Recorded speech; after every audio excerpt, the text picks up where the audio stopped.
all these handouts, and look, it comes at a day, the front page of the Daily Telegraph today, it's got this interesting story about more people are now being forced into hardship plans. You've got a story from 2 days ago that suggests mortgage arrears are now at an 8-year high. When it comes to these payments today, these extra handouts, and again, I say it will help a lot of people, but will this make the RBA's job harder in your view? I don't think so. I think because people, I don't think they'll be spending a lot in those local shops. I mean, I just keep seeing those small businesses, those loose signs in those empty shops are up for longer.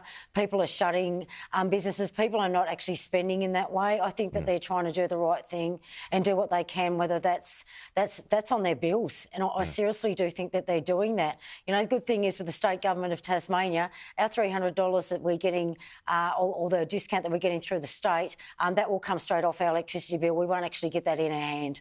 So I think that's the way to do it, to make sure that's very well targeted and to make sure the companies get it and it doesn't go anywhere else. So that $300 is specifically comes off your power bill. Fatima Payman, indefinitely suspended from Labor caucus meetings. No one publicly calling for her expulsion from the party, though. Jacqui, what's your take on it? I just think that, you know, we had to watch what happened in the Senate last week with her sitting over there with the Greens. I would have thought she had made her point, but instead, oh no, she had to go on Insiders yesterday and really rub that in. And I think that was a really stupid political move, probably one of the most stupid I've seen up here. It's like she actually wants to leave, to be honest, which is really quite sad that, you know, when there is a lot of people, whether it's in the Liberal Party or the Labor Party, and they're out there helping you, they're giving their time up to get you in. She was an incidental senator in the first place. You know, they spend a lot of money on her, and this is how she repays them. I don't want to hear her rubbish that this is the way it is, this is my values. And we take it back to Senator Wong, who's very well respected right across the country by both political sides. You know, on same-sex marriage, she still sat with her party, and sooner or later we did see that you know, that voted on in Australia, and I think that was a great outcome. This is the way, if you sign up on that dotted line, there are expectations within your parties and you are expected to stick by them. But doing what she did yesterday and throwing back that in the PM's face, and not just the Defence Minister but the PM's face, I found absolutely atrocious, her behaviour yesterday on Insiders. Do you think she might end up representing the Greens, or the Greens making a play for her?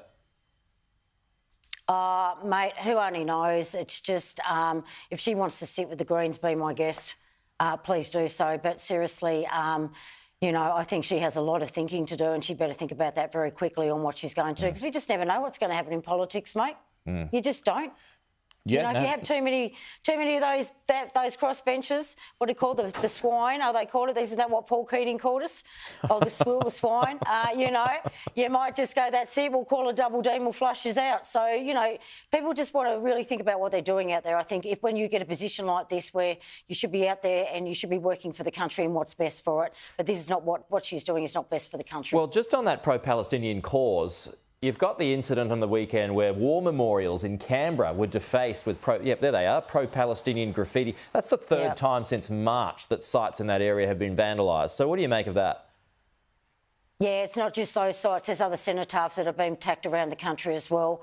I just want to let those people know, those pro-Palestinians, that, you know, sooner or later you keep doing that sort of stuff, any of that nicety towards you and the sorriness that people are feeling for you is going to wane very, very quickly. So be very, very careful. And by the way, I'd remind those pro-Palestinians the reason that you have freedoms in this country is through the blood, sweat and tears of those bloody veterans who have served this country since its beginning. Yeah. Since its beginning. That's true. That's true. Jacqui Lambie, good to see you as always.